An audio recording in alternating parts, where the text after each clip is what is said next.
personal accountability, being responsible for self, doesn't come easily at a young age. Sometimes it takes somebody who's vested in your personal growth to kick you in the proverbial and say, get going.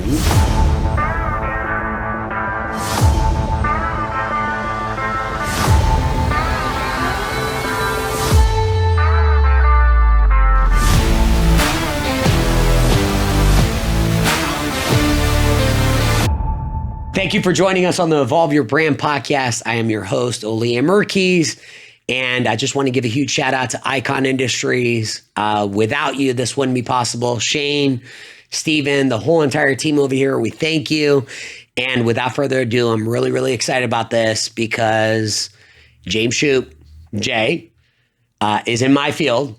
So we sell money for a living. And what I love about Jay and what you're going to learn is his vast knowledge, how he's going to break things down.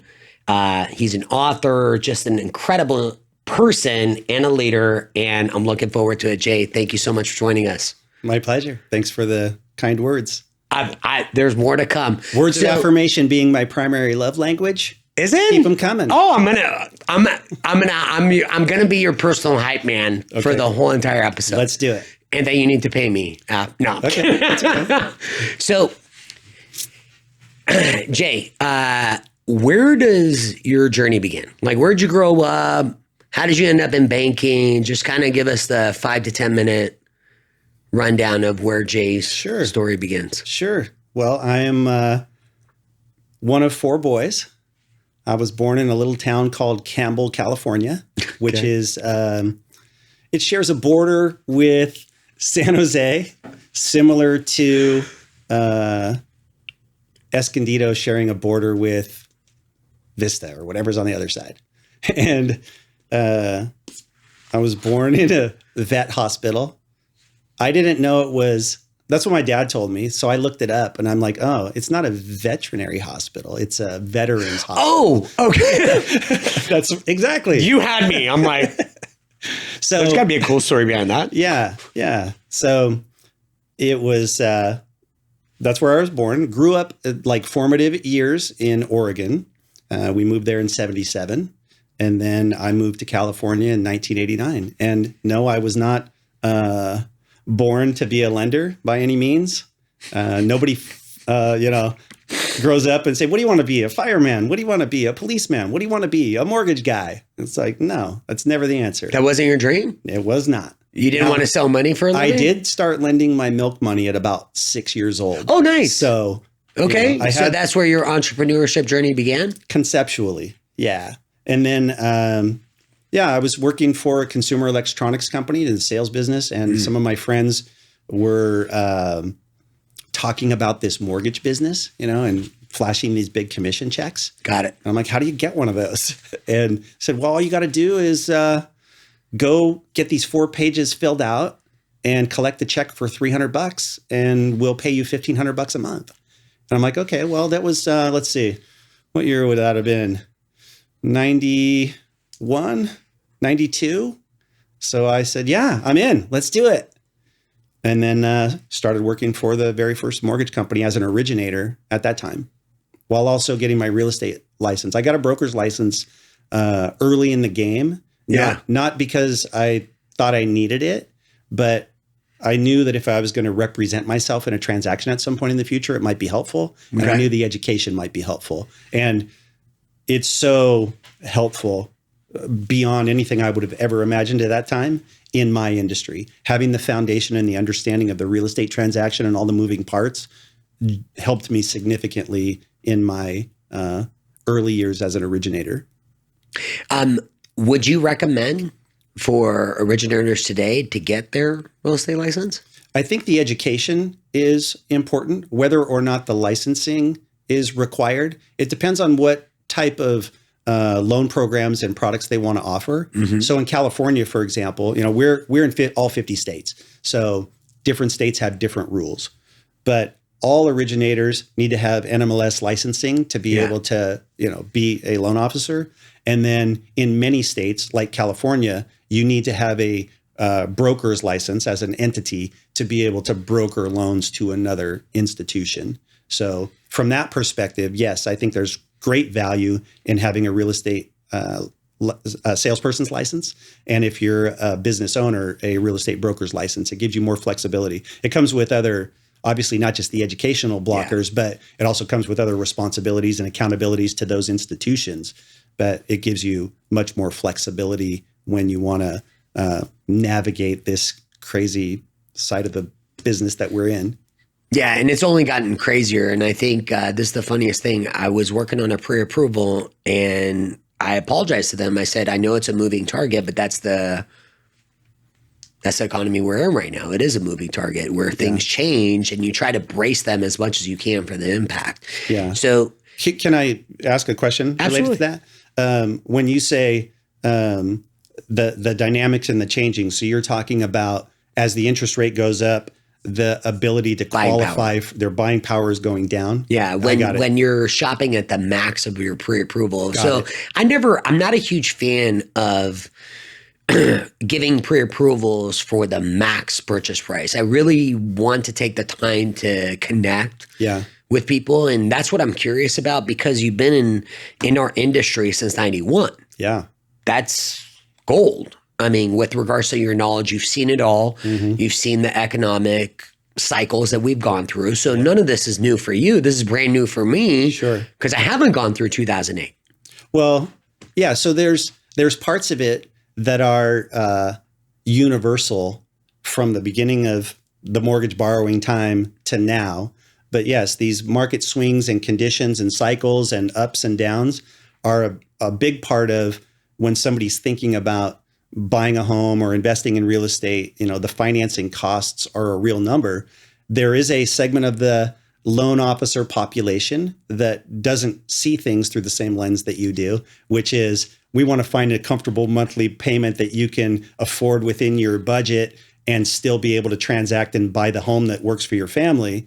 Some are more motivated by what's the max I can get them into, the biggest house I can get them, the biggest loan, and the max end of their debt to income qualifying ratios, right? Individual consumer, like for you, building a relationship with them, like you wouldn't want to put your friend in a situation where they're stressing every night whether they can make their mortgage payment. You want it to fit within the guidelines, of course, so you can get them approved, but also you want it to be, you can be a little uncomfortable, meaning if it was perfectly comfortable for everybody, right? It probably, the supply and demand balance would be out of scale, but it's okay to stretch a little bit, but to crush your other dreams just to get into a house, I'm not a fan of that either.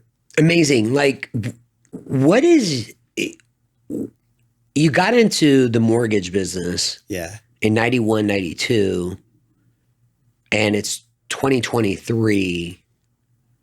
And you didn't grow up wanting to be an originator. No. Where is your passion? Like, how come you're still, because you're one of the most passionate people that I've come across. And what I mean by that is this, like, you can hear the energy, you have enthusiasm, you want to do this business the right way. I have a huge amount of respect for that because it's people driven, not income driven. Exactly. Well, so I don't know if I would call it passion, so to speak. Like I'm not waking up doing a cartwheel and going, yeah, I get to go to work today. Okay, but that's me. I'm envisioning you doing that, by the way. but my job is fun.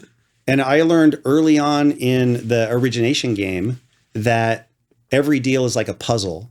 And subsequently, it was fun to solve the puzzle.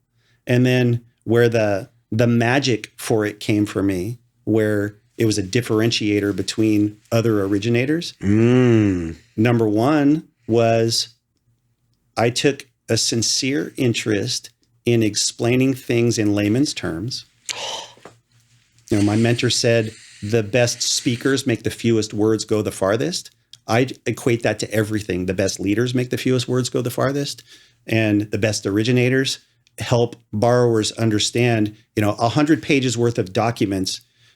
Very few, other than, and no disrespect to my engineer friends or attorneys, other than engineers and attorneys, nobody's really reading those things from the first word through the last sentence. So I'm like, okay, what do these things mean? Like, what does this deed of trust mean? what does this promissory note mean? And then I just started working on how can I communicate what it means in the fewest possible words so that the borrower would do exactly what you're doing right now, which is I get it, right? So if they get it, then the transaction goes smoother. All the parties in the transaction usually end up liking each other as opposed to not liking each other. And similar to, I'm sure, in your origination career, your borrowers become friends. You become connected in a way that's just different. And the second part of what compelled me is that as a teacher, like I'm wired to teach. You know? Okay. I recognized that early, that I could absorb information, I could communicate it to somebody else in a layman's terms, easy to understand, and subsequently, I was able to translate that into other roles within whatever company. You know, so you mentioned 2008. There was a lot of disruption through those years. You know, mortgage companies acquiring other ones, mortgage companies going out of business.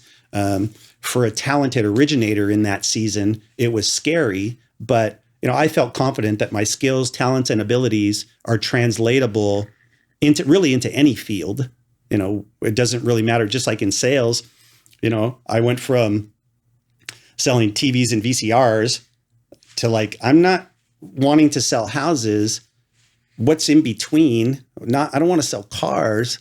And then this money concept came in. Okay. Somebody's originating loans. Somebody's earning a compensation for providing that service.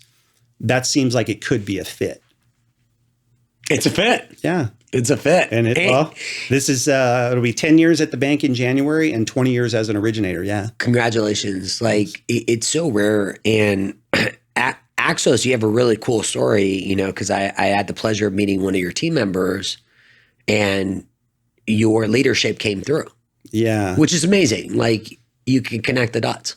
Well, part of growing any team, right, is you have philosophies that you believe are going to not only help them be efficient and effective in their role, but that you want to have a uniform experience for the partners that come to work with us. You know, if somebody's brokering a loan to us, you know, our ultimate goal is a phenomenal customer service experience. That's it. Do we get it every time? No. Does every customer appreciate it the same? No. Some of the customers, I'm sure in your career and mine as well, you've done everything in your power to bend over backwards to get a deal done, and they blow you off as if they've never met you before. And then there's others that went relatively smoothly, not a lot of strain or pain or strife for you, and you're like the best thing ever, you know? And so you just have to navigate that. And for me, I want our customers to have not only a phenomenal experience with our account executives, that's the team that I lead, but then also I want them to handle their business in a way that I know is effective, which is as an account executive, before I took a leadership role, I know what works. And it's not what crazy mindset difficult. works. What mindset helped you be great at what you do as a account executive?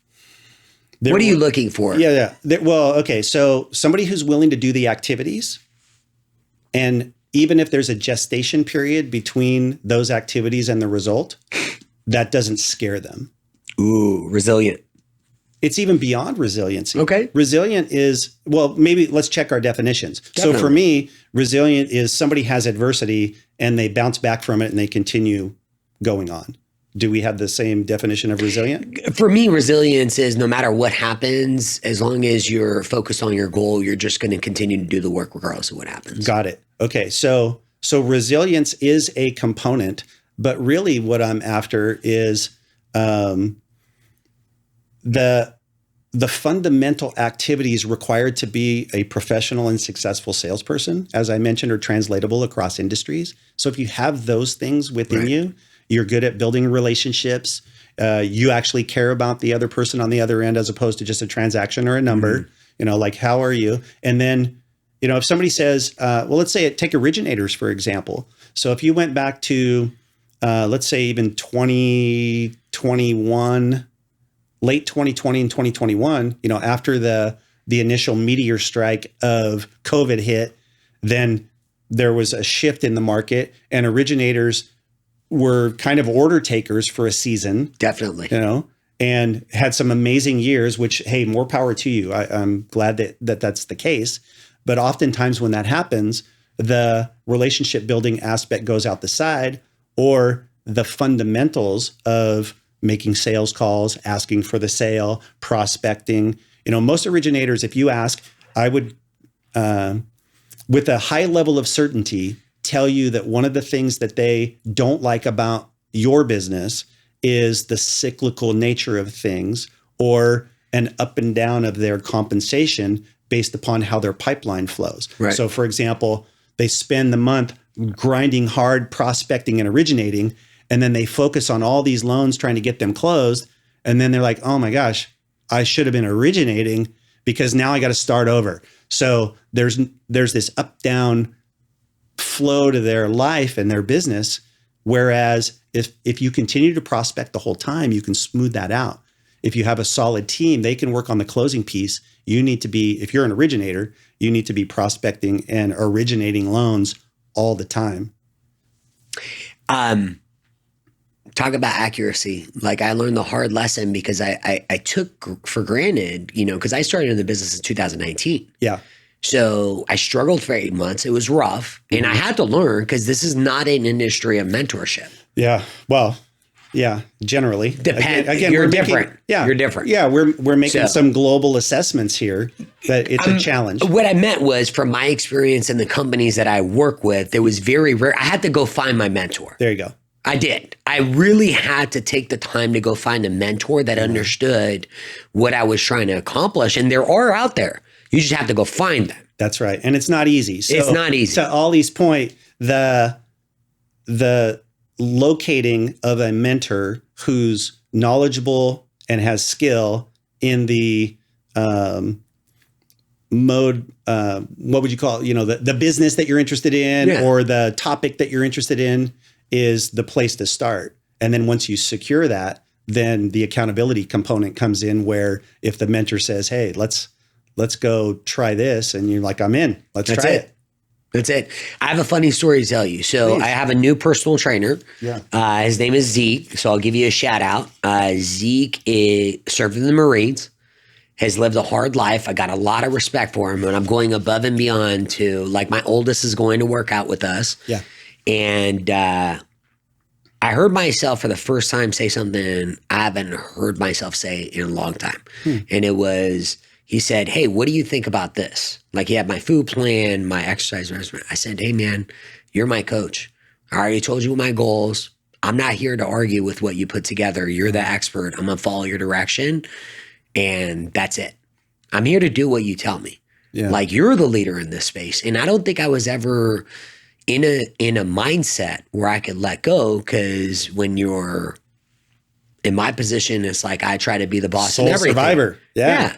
No longer do I have that. Like, and that's why I'm so appreciative of this connection, because I'm so open-minded to learn, because you're in a completely, in a space that I'm unfamiliar with. And when you're unfamiliar, if you don't find the right leaders, mentors, you're going to navigate it yourself. It's going to take 10 times as long.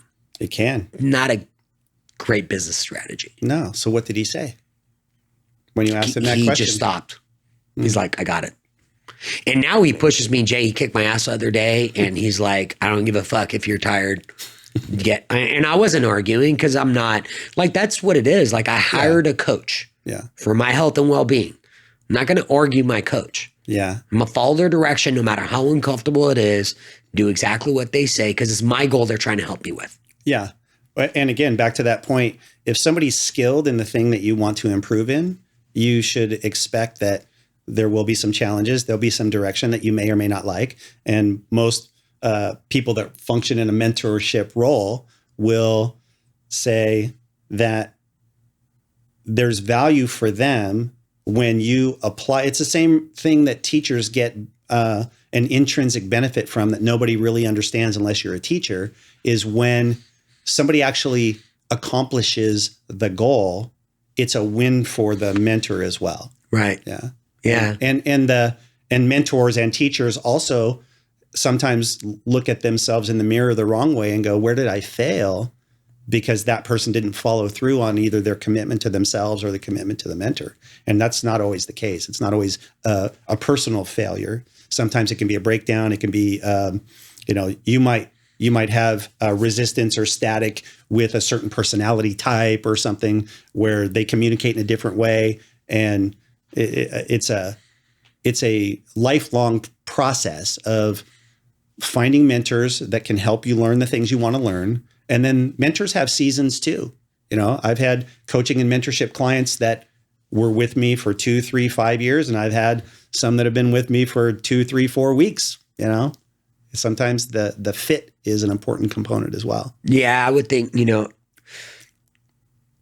more than ever, I really think that you attract what you value and how you live every day. Let me think that through. So you attract what you value and live every day. I don't dispute that. I know we're not going to go down a woo-woo path into the matrix today. We can, but if you listen to any personal development over the course of your career, and you have a belief that thoughts are things, and you have a belief that what you think about comes about, or what you focus on expands, whatever bumper sticker quote that anyone would share with you, then it would make sense to focus on what you want as opposed to what you don't want. Absolutely. Who are your influencers and people that you follow, thought leaders that you respect, that you've taken life lessons from? Like who's helped mentor you?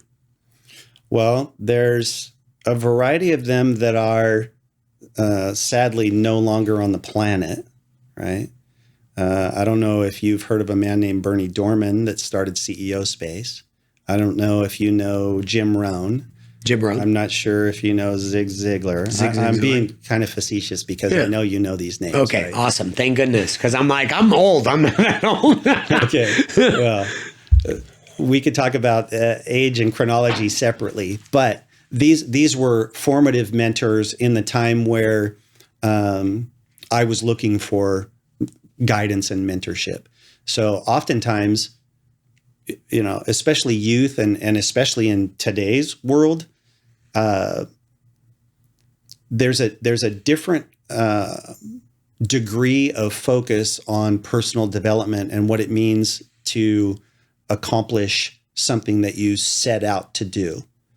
And, I read some interesting statistic. I don't remember the math, but they were interviewing Gen Z and asking them what they wanted to be when they grow up, right? And influencer was like some ridiculous number of, it was like 70% or something like that. Somebody look it up and let me know. 70% was to be influencers? Like that's I want to be rich and famous, I know we haven't talked about books, but in one of the maxims, it says, forget rich and famous, pursue ethical and effective as an example.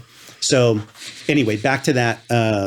When you're seeking out mentors and mentorship, part of the alignment component is, do we have similar beliefs, right? If you have a different worldview, then it's not going to be a fit. It's going to be a challenge, but that doesn't stop you from seeking knowledge and information. So I was at a point where, say, life as it is can't continue this way. If it continues this way, I'm not going to be accomplishing my goals. So what is it about me that I need to discover so that I can then accomplish the things that I want to do?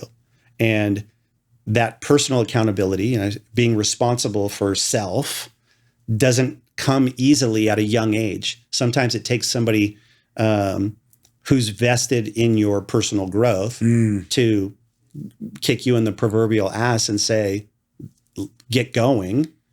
And other times it's just introspection, like, this isn't working out. What is it? How do I change myself to be able to get it to work the way that I want? And the beginning part of that is, one, recognizing that you're the responsible party in most of these issues, and then finding somebody that's willing to support you as you figure it out. Because we're all figuring it out. Every day. I reference, I say, don't be a follower, be a student. If you're a student, then you can test things, right? Don't do it just because I say do it. Yeah. Say, okay, my mentor, Jim Rohn, would say, if you meet somebody who's got it figured out, they've got a nice life, they're happy, they're making money, they've got their life under control, and they're willing to offer you feedback, you might want to listen. You might want to, pay attention. I wasn't in the headspace. It's crazy. Yeah. Did you meet Jim Rohn? Unfortunately, no. Okay. I did see him live they did it was in Northern California. It was in the early, probably late 80s, early 90s, before I made the move into San Diego, into mortgage space. Right. And I saw him at a convention, and he spoke to me because he spoke in simple words, and for me, I needed to hear it in just plain language. I want to go back to that. That's actually one of the most profound lessons that I've learned in my career since 2019 is my role and responsibility is to take complicated things and make them easy to digest. Yeah. Based on what your particular goals and personality are. Yeah. It's a skill. Yeah. It's a great one to develop, and one that not many do. Right. And sometimes we take it for granted, like you and I just in our business. So for those of you that don't know, in the lending space, we have our own separate language and acronyms and chronology and dictionary and all of these components that exist in the mortgage space. And the general public hears those things and go, what do you mean? Yep. And so you're doing it the right way, which is, this is what it means. Yeah. And then they go, oh. The way I look at it is I'm an advisor that's there to protect their interests. Their interests, not mine. Yeah. And sometimes I can't do I just helped the family buy their dream house, and I had to hand it over to another lender that was doing construction. It happens. Yeah. You got to do the right thing.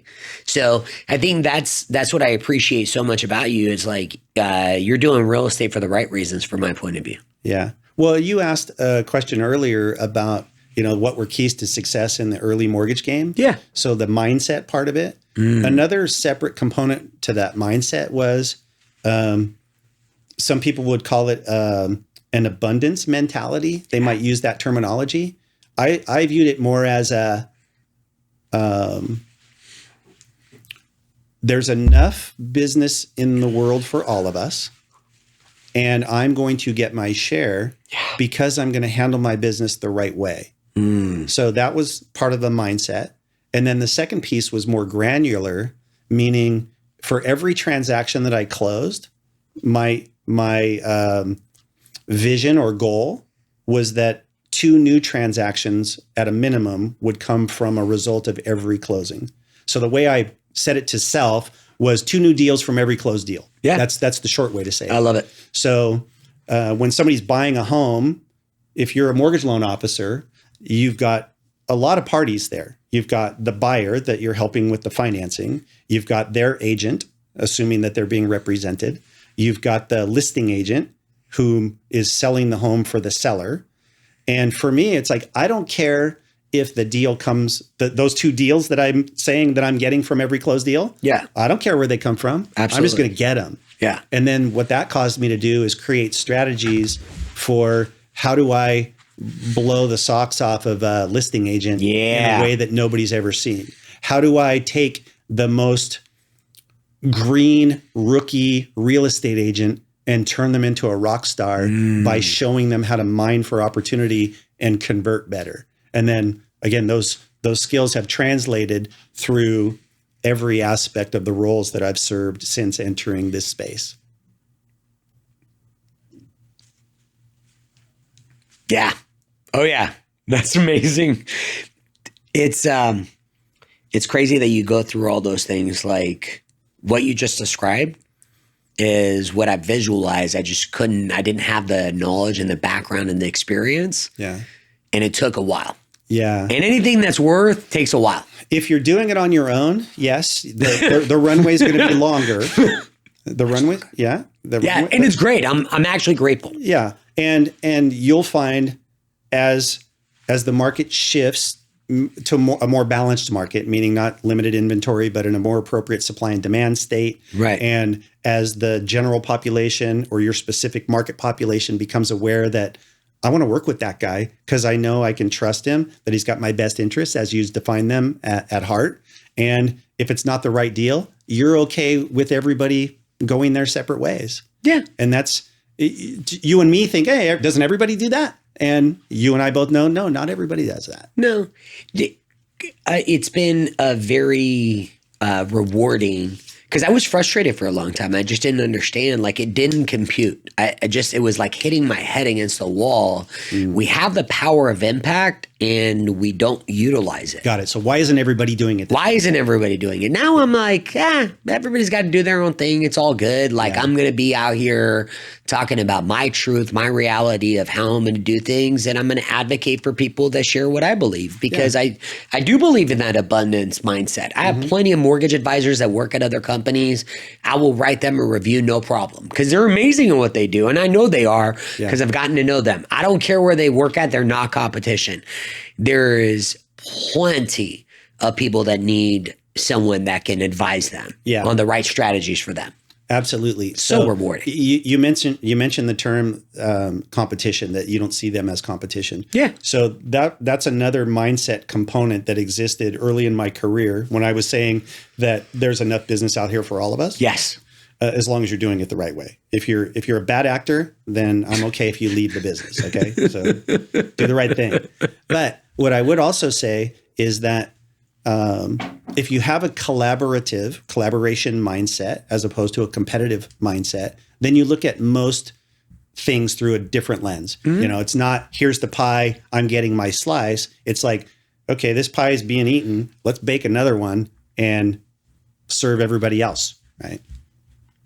Let's advocate for the people that are doing it the right way. Yeah, let's. Who cares? Let's. Who cares where they work? You know, and Jay, this has inspired me because I started a team. It was rough. I wasn't prepared. It was all on me. I wasn't in a place where I was ready. And to see, you know, the type of leader that you are, and I wasn't taking you. Emmy is the one that help me reinforce the type of leader that you are. Because it's you mean me talking about myself? Yeah. Oh. Because, I mean, everyone can tell you how, well, no, it doesn't happen. What I'm saying is you're gracious. I always look at the people that you lead as a true testament of who you are as a leader. Yeah. That's where it conveys. Does it convey what you believe? Does it convey in the people that you're leading? Over time, it does. Generally, if somebody's not a fit for a leader, they usually manage themselves into some other reality, right? Whether it's in a job role, whether it's in a family role, like if there's not a fit and there's dissimilar beliefs, you're going to have unmet expectations between the parties, and ultimately they're going to fracture. And so I'm adept at assessing talent. And not just sales talent, because, you know, the role of an account executive that reports to me, it's a sales role. Right. But also the heart piece, right? Yeah. You know, that's a big component. You know, what are your motivations? And we've talked about it briefly. Nobody's in this business like to be Mother Teresa, meaning I'm just doing it out of the goodness of my heart. Yes, that's an element, but you're also in it as an entrepreneur, as a business person, as a you want to be compensated fairly for the service that you provide, and that's commendable. And if in the development of team, it starts with very simple foundations, what we call rules of the game. It's a very small list. It's 13 rules. And if you can get on board with those rules, put in place by my friends at Money and You. Shout out to DC, Doria Cordova. This concept of the rules of the game makes everybody see what is the vision and am I good with these? Can I live by these rules? If I can't, then ultimately it's not going to be a fit because the rules are unchangeable. And most of us hate rules, right? And the philosophy here is that, you know, a bad rule is better than no rules. And in the absence of rules, most people will make up their own. So as a leader, you can't have a team of people making up their own rules. So you have to have some contextual background as to here's the framework we're going to work within. Yeah, and that's the biggest piece. Like, it was really the standards and expectations that I was setting, because I was modifying it, and it wasn't any of the team's fault. I have to take full accountability for that. Second time around, if that's the right path, it will be completely different, because now I know, like, look, you got to be you. You got to set standards. You got to be invested in people, and then you pretty much don't compromise on the rules. If you do, then you are going to water down the experience, and things are going to go wrong eventually. Yeah, exactly. It's if they're well thought out, that's really the key. They need to be well thought out. So the same thing with plans and goals, right? So we think about, the most basic things in the world. What are the four most basic things, right? We're going to eat. Yeah. We're going to sleep. We're going to drink. And what else? Go to the bathroom. What's the fourth one? I don't think that's it. Well, anyways, if you walked up and said, "Hey, tell me about your eating plan," right? Yeah. Somebody would be able to say, "Oh yeah, here's my meal plan," right? Right. If you ask somebody about their breathing, that was the other fourth one. Oh, breathing. Okay, that makes more sense. I was thinking both. Like, I was trying to think common sense. Breathing was the next one. So if you ask somebody about their breathing plan, they probably don't have a breathing plan. Now, some people have meditation and things like that. That's good. But there's no plan. Right? Yeah. And if you ask people about their plans for 2024, they may have ideas, but are they a well thought out, formulated plan? The odds are low. The majority of people, right? That's hot. No disrespect. We're talking to the minority here. We know who's listening to this podcast, but the majority of the population doesn't have plans, and subsequently, if they're not well thought out, how are you going to execute them? Jay, that's so great. So Luca, who's 21, you met him earlier. He's going to the film school that's right down the street. I just invited him to a real estate agent that I have a high level of respect for. Mm-hmm. He's got the results. He's got the humanity. He's got the return on impact down. Like, he's really giving back to the community. I love people like that. Yeah. Like, he's using his platform to make an impact and raise others. Yes, I'm all in. So I invited Luca. I'm like, Luca, I'm going to go to this business planning. You're more than welcome to join me. Like, it's 3 rock stars in San Diego. Like, you're absolutely right. I'm like, I do the vision board thing, and it's crazy when you write shit down. Yeah. Yeah. It's insane what happens. My, another older mentor is a guy by the name of Earl Nightingale. Ooh. And Earl Nightingale would talk about the value of taking notes. Mm-hmm. And his description was that ideas are like a slippery fish. This was his quote. Ideas are like a slippery fish. You have to gaff them with a pencil before they get away. So all of us have true. We've woken up in the middle of the night with an amazing idea, and then went back to sleep, and they're like, "I'll remember in the morning." And it's like, no. Just like you keep your notepad next to your bed. For me, I use an iPhone for note taking, right? My notes tab. And most creative inspiration comes when everything else is shut off and distraction. For me, that's about 4 a.m. And I have some of the most amazing ideas that come up there. And I've learned over the course of time, capture them. If you don't capture them, now there's a different value using pen and paper, right? There's some magic that occurs when you actually physically write it. And when you're talking about vision boards, and right now we're talking about planning, we recently held our sales summit for our sales team. Oh. And we introduced a business plan for next year. And the intro to that business plan was that the majority of salespeople don't really know their numbers. They have an idea of their numbers, what I want to make. Yeah. But how many transactions, what is your average commission per transaction? How many transactions do you need to hit your goal? How many calls or prospecting outbound scenarios do you have to do? Most people don't think about their numbers on that level. Yeah.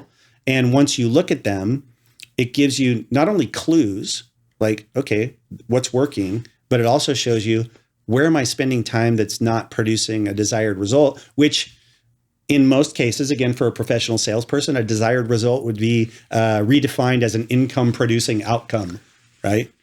How does this convert? And that's why I love the teaching aspect, is because I want to give originators and real estate agents and my team ideas that they can convert to money. That's it. It's the differentiated value that you talked about earlier. Yeah. You know, you got into the space, and that's why I loved what you broke down on how you were going to stand out with the people that you wanted to attract, you know? Yeah. And I think that's really what it comes down to. And I have so much respect because there's a lot of great results driven people that are in San Diego that have great results. They're not necessarily people driven from what I've seen. I'm not going to advocate for them. Like, I respect the results. Sure. That's just different. It's all good, however way people do. And that's why I want to promote people that are making an impact on other people, because I think that's like everything comes down to the impact that I make on the person that I'm dealing with every day. Yeah. It means everything. That's great. Well, and I'm sure that your customers appreciate that. Oh, I love them to death. And they feel it, right? Yeah. I mean, they invited me to go to their dream house in Texas and spend the weekend. I'm like, you guys are awesome. Like, never gotten that. Well, it's so rewarding. It's so rewarding when you do things for the right reasons. Yeah, I agree. And so you talked about creativity. You've written 2 books. The Death of Mediocrity. Well, let's be clear. I've published 2 books. You published, so you've written more books. Yeah, there's a couple more in the works. They are? Yeah. Okay. And how many books in total would you... So my original goal was 1 every 2 years. Wow. So I figured by the time I was 100, I'd have 50. Okay. Right? So you're going to catch up to Greg Reed? I don't know if I could catch Greg. I'm a little bit more... He's one of the most interesting people that I know. And his clock works differently than most people's clock. What do you mean by that? CLOCK, right? Huh. Just his time and the way that he manages tasks within the time allotted. For me, it's more of a hobby. I have these ideas. They would be beneficial to someone. You know, the value in mentorship, in my opinion, is the taking a we talked about taking a simple or a complex process and making it simple, but also I think we have a responsibility, especially as you get older and wiser and you have wisdom and knowledge. It's our responsibility to share that, one, right? And then in addition to sharing it, it's speaking it in a language that the present generation can understand. Nice. Right? So if you go grab a New King James Bible, you know, and you're reading in Old English, right, you know, a kid today will be like, whatever, right? But if you grab a copy of the Message Bible that's written in today's language, somebody could read that and go, okay, I kind of get that. So the same thing from when it comes to personal development principles, we talk about this frequently, that everything that ever is and ever was and ever will be, it's here. It's not changing. How we communicate it changes, and how we work with the nuance of these principles is where the difference, or like we talked about, where that magic comes from, where it resonates with somebody. You know, my mentor Jim Rohn would say, you know, let's say I meet you today and you've got 3 numbers on the combination dialed in on the lock and it's got 4, right? You've got these 3, but you just haven't been able to figure out that 4. And then you run into me and we have a conversation and I say that thing, that number clicks for you. Yep. And everything changes. That's where, again, somebody who serves in a mentorship or a leadership role goes, yeah, they got it, right? Awesome. And then you watch their results go, and then you have a hand in that. And that's the rewarding component, like you talked about when you help a customer accomplish their American dream, or whatever you want to call the quest for home ownership. Right. Yeah. And it's phases. So $50. This was number 1. Yeah, that was the first one. Okay. And you'll see they're thin and short. Yeah. Yeah. Yeah. You could read that if you didn't need a lot of words to say what you had to say. Well, I think I've mentioned in the past, my mentor, Les Brown, said the best speakers make the fewest words go the farthest. That's hot. So I'm always trying to figure out, how can I say it in fewer words? Yeah. In this setting, I'm using a lot of words and big words and, whatever, but these books are meant to be concise and they're meant to have that switch go on. Impact. I get it. Yeah. You're looking for that fourth combination. Hopefully they find it in here. I'm excited to read them. Yeah. Oh my goodness. I was going to ask you something. So what was the hardest part about the first one? Like what was something that you weren't expecting that you run into a challenge with regards to writing a book? Because I've thought about it. Yeah. I just haven't pulled the trigger. Yeah. So I think like most goals and habits in the beginning, there's a lot of resistance. Yeah. Whether you create that resistance for yourself or whether it's a big goal and there's just a lot of steps that have to accomplish, the resistance component is an issue. You talk about, the guys when they're trying to launch the rocket, that initial boost is the hurdle. You got to get that thing into the atmosphere. So most of the energy is used there. When it comes to book writing, there's tricks and tips and tactics and ghostwriters and all kinds of sorts of things. None of those things were for me. They're great. They just weren't for me. Huh. For me, I wanted my own voice. I wanted my own format, and I wanted it in a 5-year-old could read that book if they so chose, right? Some of your kids are even smarter at earlier ages. I heard about some kid that's 3 years old, like reading the dictionary or something. So with that as the framework, the biggest blocker was, how do I get these ideas out? Okay. Right. And the second hardest thing was, how do I commit the time? So I'm a busy guy. I've got a life outside of my role. I've got interests. I've got hobbies. I've got all these things. How do I commit? So I started where the resistance was high. I said, okay, I'm going to come in with a lower resistance. I'm going to commit to 1 page a week from 7 to 8 p.m. on Monday night. That's it. Can I make that commitment? And then I put some hooks in it for myself if I didn't follow through on that commitment. And then I got an accountability partner to check in with me on Tuesday and say, hey, did you finish up that page last night? Yes. And here's what I found. So in the beginning, like most things, it's awkward. It's challenging. It's like I'm sitting there. I don't have a page and I've been there for an hour, but my commitment was the page, right?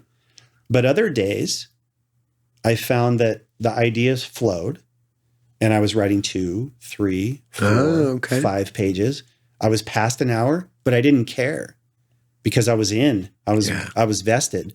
And I think most of us have discovered, and if you haven't, I would encourage you to work hard on making this discovery, which would be when you're into something where you lose track of time and you lose track of your surroundings, then one, that's a really good clue that you found something that your soul and your mind agree upon. Stick with it.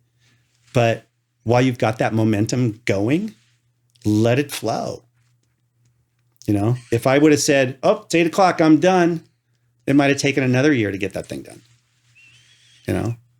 So you embrace the moment. You got to be good to yourself and you got to recognize. And when I say recognize, most of us know when we're feeling like we're either in some form of a flow state or we're experiencing joy. There's no secret, like it's here, when it occurs, embrace it for one, but still do the work.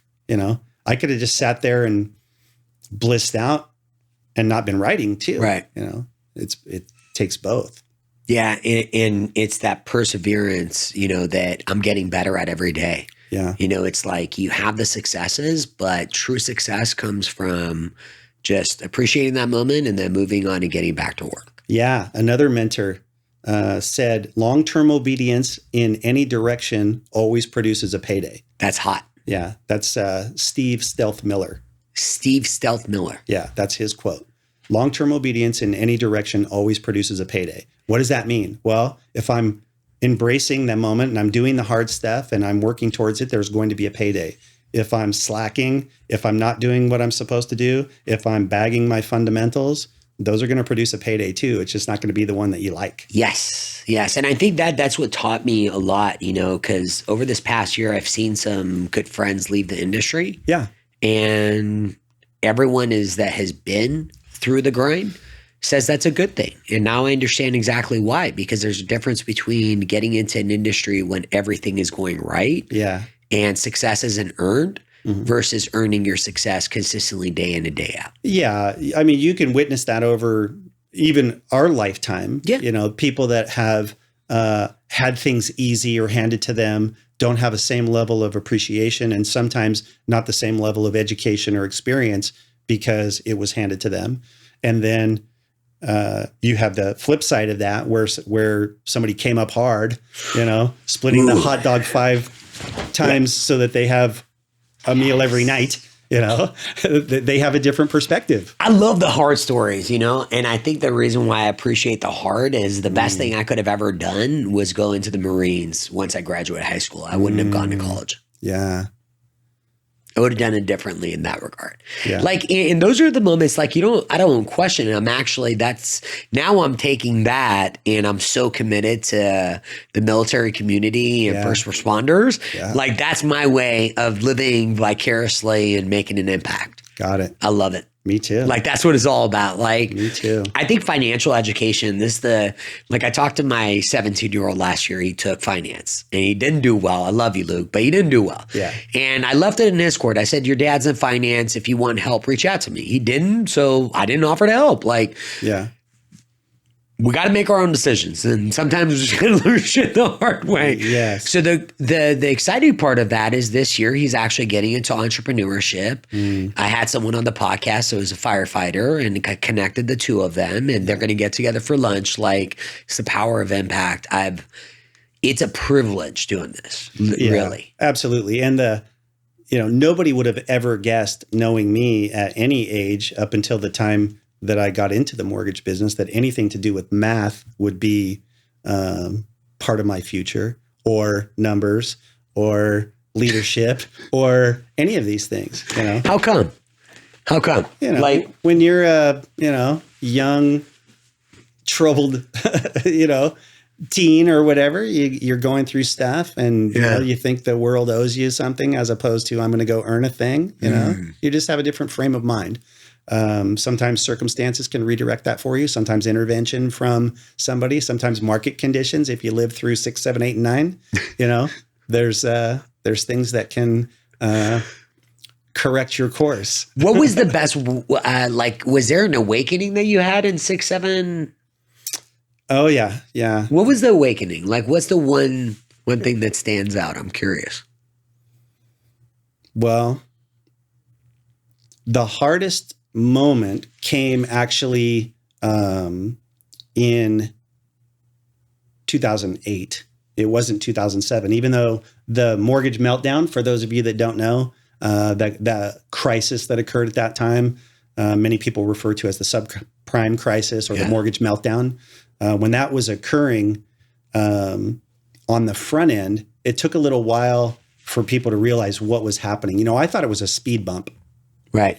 It's like July 27th, 2007, I get a phone call from our funding department that says that loan that's supposed to fund today, we're going to have to wait till tomorrow. And I'm like, okay, that's no big deal. One day, everybody's going to live with it. Yeah. I go out and explain everything to everybody. And then the next day, the funding department was like, we're having a little problem with our warehouse line. We may not be able to fund this until tomorrow. I'm like, that's interesting, right? And then later that week, Friday, the call was, the company's shutting down. Federal regulators will be there within the next 10 days to lock the building, and you should probably clear your stuff out. So as a top producing mortgage loan originator with a over-levered life, thinking that the trees were going to grow to the sky, meaning values were going to continue to climb, my income would continue to climb, all these things, that was a gut punch, right? But again, I thought it was a speed bump. No problem. I'm skilled. I'm talented. I'd be able to go and find another role. Well, in 2008, that became not an option. And I don't have to tell you that if you're used to making a high income and you're over levered and you have a lot of properties and cars and toys and stuff, and then that goes to zero overnight, it took about, I think about 8 months for me to drain all of my resources thinking that this is going to be over soon. You know, in hindsight, I would have worked harder to find a way to keep it. But when your assets are depreciating faster than you can liquidate them, that's a recipe for pain. And so that was the hardest season. And it didn't end well. 7, 8, 9, 5 houses, 5 cars, development projects, all that stuff, gone. That and look at you today. Well, I'm just saying, like, you know what, like in that situation, that could break. Yeah. I was broken. Yeah. This has been, I can relate. This has been the first year I've ever struggled in real estate. Yeah. And I'm so grateful. Yeah. The adversity teaches you things that you wouldn't have learned had you not gone through it. Whew. So for me, there was a mindset of acquisition for the sake of acquisition. And it wasn't motivated with pure intentions, at that time. It was just like, this is what you do. You just get. Right. And, oftentimes humility comes before honor. In that case, I was humbled. I was humbled. And subsequently, real estate will do that. The game can humble you. Yes. And so the epiphany moment that occurred was being broken. You've heard stories of people crying at the foot of their bed. Yeah. Mine was to the point where you cry so much that you don't have tears. Imagine running out of tears. But I had thankfully a mentor that had planted seeds in my ear. His name is Les Brown. You may have heard of him. A little bit. Yeah. Yeah. A quote that he used to mention is that if you fall down, be sure to land on your back, because if you can look up, you can get up. That was his quote. And so I rolled over, I looked up, I stopped saying, why me, God? And this epiphany was, the skills haven't left me. Even though the money's gone, even though the houses are gone, even though the stuff is gone, and I had a lot of cool stuff. Yeah. A lot of cool stuff. Yeah. Even though all those things are gone, skills, talents, and abilities are still there. Yeah. Market's not in my favor. What am I going to do about it? And just got up and been getting up every day since. Okay. So this is the second time around.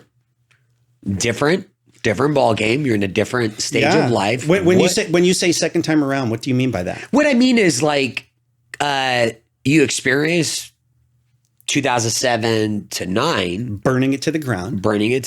This is not the same. It's different. It is different. It's different. Yeah. A lot of people that have gotten into the industry, because what I found amazing was that real estate agents recycle almost every 5 years. That's insane to me. But now I understand why. I understand how come. When you say recycle, meaning they leave the game and come back to the game? No, they just leave. Oh. Like, this was a stat that I had. replaced by new agents. By new agents. I didn't realize that there was a 5-year cycle, but I've heard a lot of agents talk about it, whether it's 5 years, 7 years, whatever. There's a lot of, and now I realize it because it's hard. Yeah. Real estate is a very, very hard industry, and it takes a lot of work. The people that have achieved success in real estate, they have worked their asses off. The great people have worked their asses off. Like, they are, and to this day, it's obedience is what you talked about, is the obedience, and they have it because they understand. And I have a lot of respect for that, because it's not easy.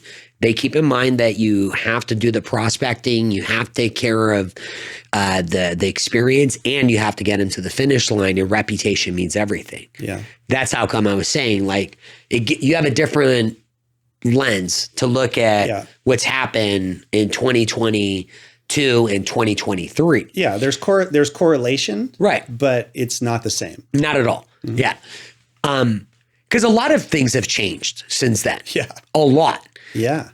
What my question for you is, you're a, I say mortgage advisor. I don't like being called a loan originator, because I don't do that. I don't sell loans for a living. Got it. So you would prefer to be known in the world as a mortgage advisor. Oh, that's how I introduce myself. Like, to me, a mortgage advisor really, really takes the time to connect with you, get to learn what you're all about, what's important to you, and then educate you on on the finances that are important to you, and really, really dive in and be your advisor for as long as you're going to do anything in real estate. Got it. I'm there for the long haul. Okay. Whatever they need. And it's not right for everyone. I'm not everyone's cup of tea, but that's why I have great advisors that I work with that I can refer you. Like, hey, you don't connect with me? All good. Here's my buddy. Talk to him. He might be a better fit for you. Yeah. To me, when you're about to take out the biggest debt to buy your biggest asset, in a sense, you can look at the however way you want. You should probably have a great connection and relationship with your real estate team. Yeah, I read some statistic where people often spend more time planning a vacation than they do planning their life. So that would be the same thing with regards to entering into this transaction. It requires a level of not just education, but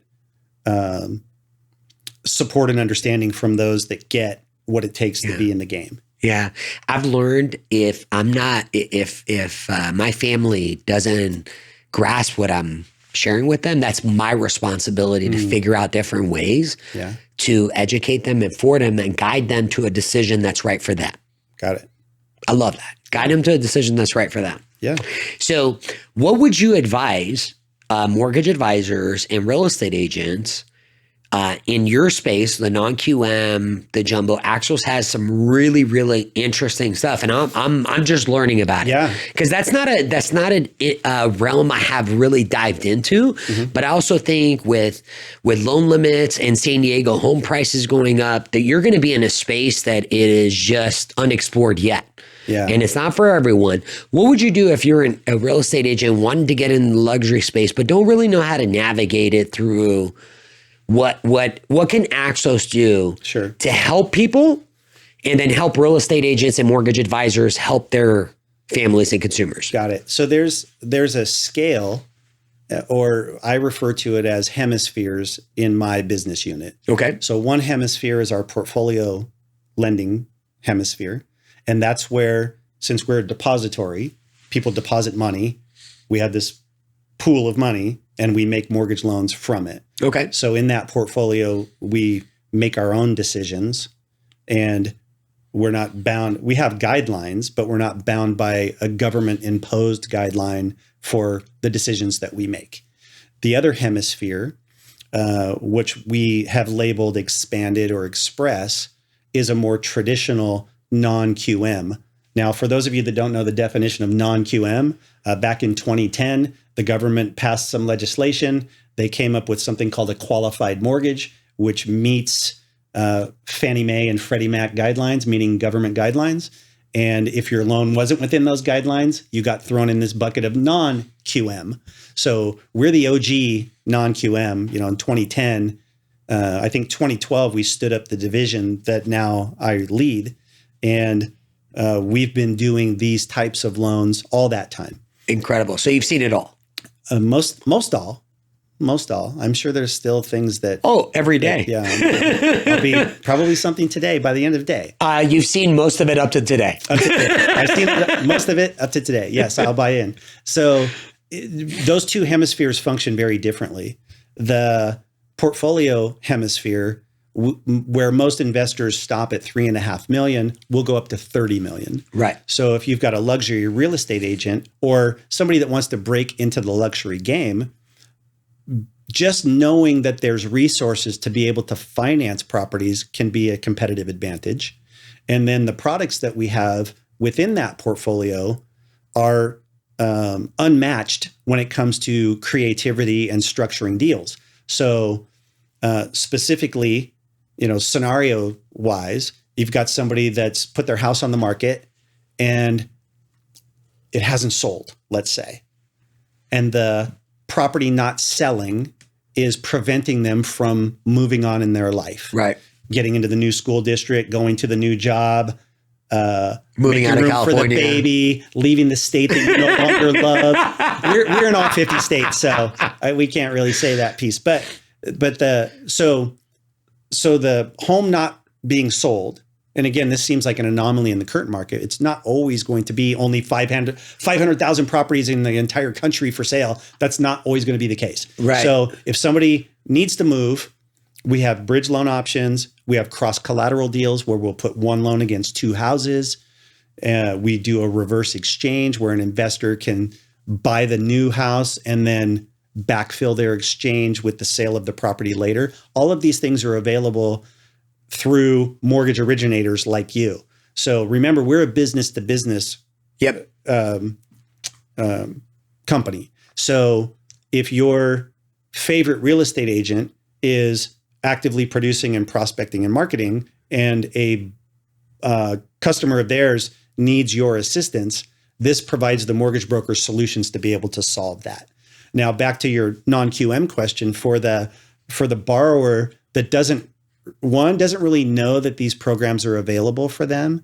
As an example, debt service coverage ratio for an investor means you can use the rents to qualify instead of taxes. That's the simplified way to say DSCR. So you see that acronym? I can use rents to qualify instead of taxes. If somebody says pledged assets, say you can leverage your assets without liquidating them. Simplified way, less words, right? If I want to cross collateralization, it's even hard to say. It's two homes with one loan. Again, simplifying them. So access to these loans comes through the relationship with a mortgage advisor like you. And then on the non-QM side of things, it's a little bit more in the box, if you will. So even though there's more flexibility for debt to income ratios, meaning you can qualify for more or you can qualify more comfortably within your income, depending on what angle you're going to take.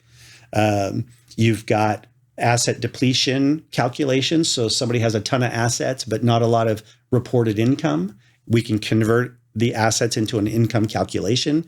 These are all things that are available to help move the wheel, get people transacting now as opposed to waiting for something in the future. Yeah. For the real estate agent, if you go over the past couple of years, put a sign in the yard, the odds are high. If it's priced right, you're going to get multiple offers and over asking. True. That's supply and demand is what's driving that.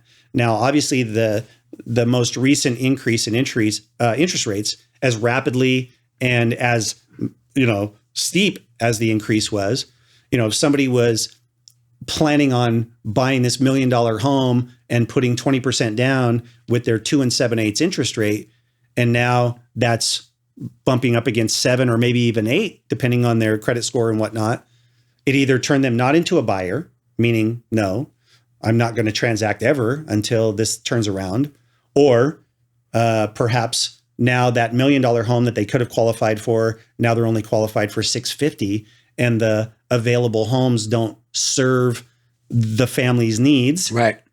At least not in San Diego County. Most people are going to make a lateral move. They might go somewhere. They might go lateral. They might do whatever. That's why oftentimes buying now and selling later can be a great strategy for the right borrower.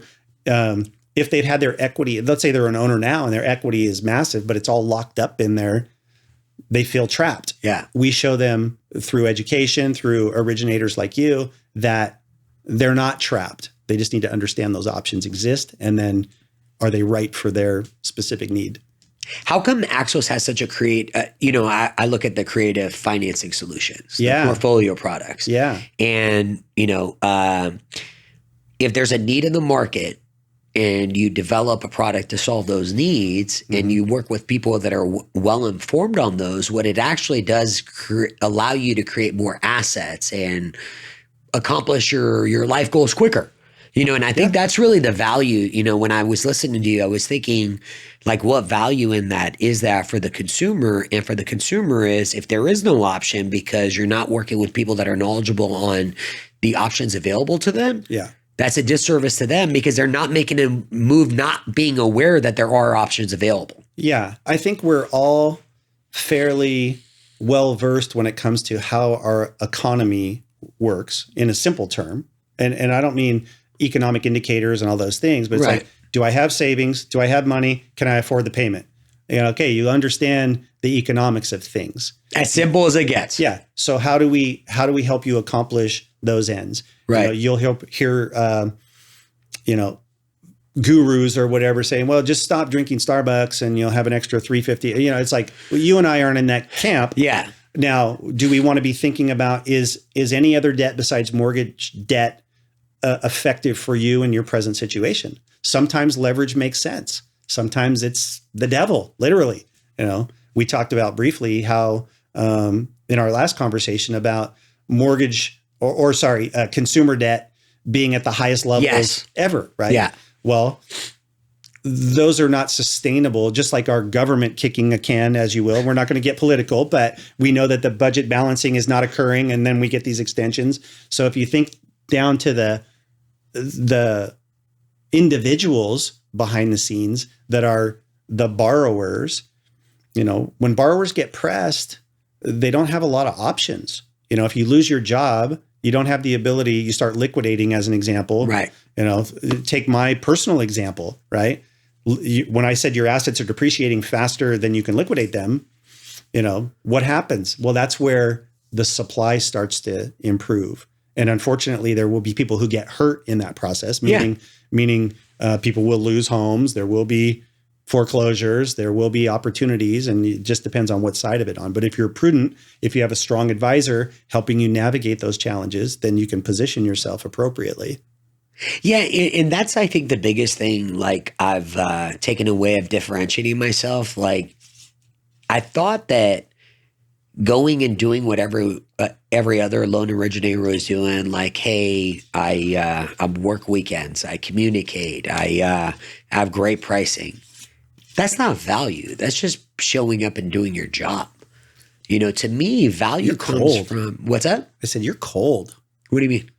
Doing your job. Yeah. It's like, it's a component, I think, of the job, right? The part about, those are expectations that one would presume a professional is going to pretty much subscribe to. Yeah. Okay. So I looked at, what am I in this for? What difference am I looking to make? Is it just to make money? Okay, fine. Money comes. Yeah. And I appreciate what your story from 2007, 2008, because I learned how to be, I respect real estate now. And when times are good, I have a lot different respect for it. Yeah. So, and that will help me become better. And it's made me better for all the people that I serve. And I really look at it as an honor to serve. And I convey that consistently because people don't have to work with you. They can go anywhere to get a loan. Mm-hmm. I'm not the cheapest option whatsoever. I don't want to be the cheapest option. Normally when I equate to cheap, like, do I want advice from the cheapest doctor? No, I don't. Odds are low. Do you know what I mean? Like, I do. want people to have pride in being the best in their space. And if they don't know something, they're also man enough or woman enough to be like, hey, I don't know, let me go find out for you. And we're going to double check, make sure you have the best experience. It's my job to protect you from potentially things that are going to go wrong. So the way I look at it now is like, this is what I advocate for. I will start speaking and educating the consumers and the families on, hey, here's how you go find your right real estate team, people that are invested in your success, the things that matter to you. And I think that's what I want to incorporate and do one family at a time. Yeah. And start advocating for that. And it's about the heart and making a difference. And when I come up with creative solutions and they can move out of state or accomplish what they want, get that second home, whatever it is, because I took the time to get to know them, understood what pain point they wanted to solve that will make their life a little better, that means everything. Well, and you mentioned a word earlier on in that, the honor component. Like, that's not a consistent word used in our vocabulary today. And it's beautiful that you live that out. It comes from here. Yeah. I'm trying to, I figure the best parent I can be has to live it every day. So that way I can model it for my boys. Yeah. We call that demonstrate. Yeah. It's not what you're saying. If we remove the words, demonstrate, it's the essence of honor is what you're communicating. Every day. And most people can pick up what you're laying down if you are effectively communicating it from your heart. It's been my experience. I think that's how come I gravitated towards you. Nelson Mandela shared a story about his dad. I don't know if you've heard it. Mm-mm. Okay. He said, somebody asked him, who's your role model? Who do you look up to? And he said his dad. Because what his dad would do is when they were have tribal meetings, he would always be the last one to speak and just sit there and listen to everyone. And you did that at one of the events that I met you at. You're like, I just observed the room. Yeah, that's tricky. It's interesting. It's tricky.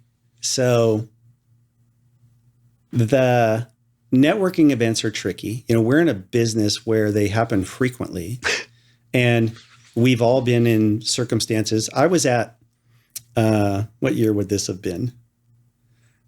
I don't even remember at this stage of the game. I was at an event. I was sitting with 4 other people. We're having this amazing conversation. It was for it was entrepreneurial in general and personal development, all these things. You know, the proverbial, you know, somebody selling programs at the back of the room kind of thing. But we had a lunch break and we're all sitting around, and a woman comes by and literally like throwing cards at the blackjack table, just goes, throws out her business card on the table and walks off without walking or without a word, without anything. And I looked at that and I was like, what is that? I don't understand. Is it, I want you to know who I am and let's do business together? Like, well, that's not the most effective way to get my attention. It was interesting. I'll be talking about it forever, but it doesn't seem like an appropriate approach, you know? And so when we're talking about networking events, what I've found in my own personal experience is I do like to settle in, see not just who's in the room, but there's a different energy when you show up that says, who do I know? This is me talking to self. Who do I know that somebody in here might need to know? So I'm arriving that way. Ooh, that's okay. different than most arrivals are. Who's in here that I need to know, you know, so I can get a thing from them, right? That's not the heart of, I'm there, I'm going to serve, I'm going to observe, and I'm going to notice, and I'm going to see who do I resonate with, if you will. Just like you said, you came up and spoke to me at the end of that meeting because you were observant to allowing people their space, and then when asked, providing feedback. We've both been in circumstances where people offer unsolicited advice and it rarely lands well, right? You know, I can be guilty of somebody would put it into a category of oversimplifying a thing, and then you could get the mansplaining label or you could get a condescending label. So that's a place I need to work on for myself, and trying not to, you know, dumb things down, if you will. Right. Like just recognizing what's occurring, tell it like it is, do it with sincere motives, with the outcome being that connection that I just made might make both of those guys $1 million. And I'm good with that. It's such a peaceful, it's such a peaceful way to go through life every day. It really is. Yeah. You know, because it's not about gain. Right. Well, You know? let's make sure we have the same definition of gain too. Gain to me, so I used to quantify it as money because I was very driven. I grew up in sales and everything. You're preached that all the time. You know, your results Always and be success, your results and success, ABC, always be closing. And then I would never teach sales that way ever again. Yeah. Never. I think that's how come the sales industry has such a bad reputation, is because that's the leadership that, you know, I grew up with. Yeah. And now I understand what sales truly is. Yeah. Well, For me. in our lives, like ours, I'm saying not just yours and mine, but the global population, right? Is if we don't adapt to the present circumstances, then we're going to be extinct. Yeah. So we have to adapt. So part of that adaptation is what's working and what is your market expecting in relationship to what works. And it's becoming increasingly more challenging for those that are unwilling to adapt to the changes in the marketplace, to get comfortable with the softer side of selling. Like over the last several years, let's say with the introduction of social media, as it's continued to expand, that line between social and business is blurrier than ever. Seriously. Blurry. Well said. And holy shit, well said. Some people aren't okay with that, especially, I consider myself a relatively youthful guy. Yeah, you're youthful. I have been kicking it since 1966, just to be clear. So when you do the math, you say, okay, well, he could be from the old school, right? Where, this is how you go, bang, always be closing and whatever. And I've got some of that in me. I've got some competitive fire in me. When one of our other industry competitors doesn't survive, there's a part of me, like the warrior in me, that goes, peace out, bro. And then the humans, capital, I care about them. I want them to find a new role, and I hope they make it. And if we have a door open at our company, give us a shout, kind of thing. But if you don't adapt the way that you communicate, not just in the sales role, but I think in all roles in life, then you will you'll have struggle that doesn't have to occur if you would spend a little time observing what's occurring and adjust your sales accordingly. Jay, I've thoroughly enjoyed this so much. Who do you want to thank that brightens up your day every day? Who are a couple people you want to thank? Well, I refer to my daughter as the sunrise of my day. Okay. So that's... and what's your daughter's name? My daughter's name's Savannah. She just celebrated her 21st birthday on November 30th. Congratulations, Savannah. Thank you. Yes. And thankfully for me, she's interesting, a little grandma inside a 21-year-old body. She likes everything vintage and old. And, and I've spent a lot of time in the development of her individual, personality, character, the way that she shows up. And I take great pride in that, and not in a boastful way, but in a, daddy's little girl kind of way. Seriously. Yeah. So as far as brightening my day, yeah, that's the number one at the top of the charts. So kudos to Savannah. Yeah. You brighten up your dad's day every day. Thank goodness she knows for that. it. That's one of the things, every year. My new year starts on March 1, not January 1. Okay, give it to me. How come? Well, January and February in real estate and mortgage are not always the most productive months. Right. My mentor said you can't get rid of it by ripping it off the calendar. Have you tried it? I haven't. I was saying, actually, we just had a holiday where Monday was the day off. Yeah. And then I came in on Tuesday and I said, this is kind of like the new Monday. It's not what it's cracked up to be, but ripping it off the calendar doesn't change that it's going to be there. But for me, it allows a different reframe. So every year, usually towards the end of February, sometimes earlier, is where I set aside a few days in a location, not to be named, to work on my goals and plans for the future. And one of those activities is, now it's a 16-page document. Some people would call it a manifesto. Let's go. It's a 16-page document of the man that I aim to be, and all the different categories.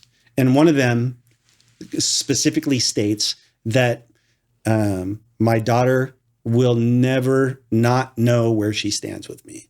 Simple, but it's a commitment. Holy shit. You've had circumstances in your life, whether it's a parent or somebody else, where you never really knew where you stood with them.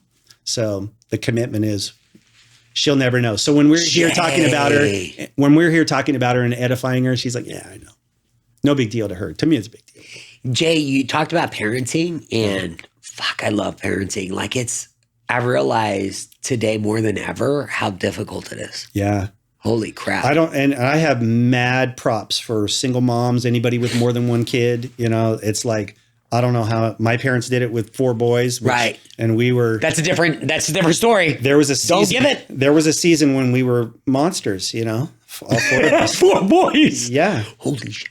Where do you rank amongst the 4? I'm 3 out of 4. Yeah. Okay. 2 older, 1 younger, 4 years. Got it. Separate the top and 6 to the bottom. Yeah. Okay. All right. So anyway, the parenting, what we're talking about is where we're applauding all the parents out there and how challenging it can be. And, oftentimes I think we're trying to do it ourselves without support, especially like for me, I was a single dad for a season. And it can be challenging without support from others to figure things out. Yeah. And I'm thankful that I had not only great mentors, but also people that helped me figure things out. And then I was able to incorporate some of those strategies in the upbringing of my daughter. And I'm, without a doubt, God's grace and my influence have made sure that that she's doing the right things. I love that. That was such a beautiful moment, and I appreciate you sharing that. Jay, I really do appreciate, like, you're one of the mentors I've added, to my sphere. And I think this is where change begins for me, is like, I have literally figured out that I'm going to go find the best people that do things for the right reasons and are all about giving to other people, knowing full well everything works itself out. Yeah. That's where my passion comes from. Well, everything is about impact. You've recognized something that it takes many people a lot longer, including myself, to recognize at different stages of your game. And that is that any positive change at any level always began with one person making a decision. I'm going to do it differently. Yeah. Everyone. Yeah. And it was so, when you talked about differentiators, I was lighting up inside. I'm like, I love him. James Shoop. We'll have him back. Drop some comments below. And thank you so much. We're going to have you back. Right? Do you want to come back? You've got my calendar. Work it out. Have your people call. Have my people call Jumbo J. Have them. For the next episode, we'll give you a funny Jumbo J story. But for now, we're out. Jay, thank you so much. My pleasure.